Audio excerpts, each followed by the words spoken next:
دست پیکی هکرنو کنه با مگر اگه سر و هرچی من از دید بوم جلو برگیت کردی داشته من در مناسبه که تا هلکفته که در خلاص سیر و یعنی همین صوت دیگه که جد کردی کرنه برخواه ایلا مناسبه که بید اول ما که از بردام جلو برگیت کردید که می بود ما فرمی برینو که جمنیت هبوب که بس ماریشه که بوم باش نزانیشید که خو گیردم جا پشتی از فیر بوم ان دی بردام بود خودی بوم بخو گلک جلو برگی کی جانه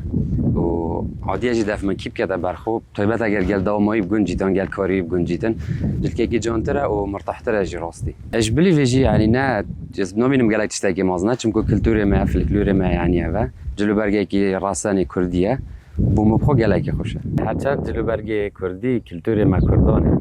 بس مخابنی و ولادی چه گفت البرخو کیر خلک زرد کت هل کفته که هیون شهیان که هیون درکت نکته هی و از خود بینم جلو برگ کردی نه بس بوندیت بود درکت نه هل کفته کیپ که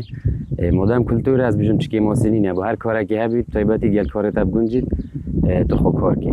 و باشه یعنی طیبت باید گنج اگر پیرامیر هر به مشکل ندگنه و مشتاق گل علیتی گلت تشتگی جانه و من یه فیر بودم یعنی مشوان ورگتی میشه حس کردیم که گلش میشه و حتی زارو جاست هست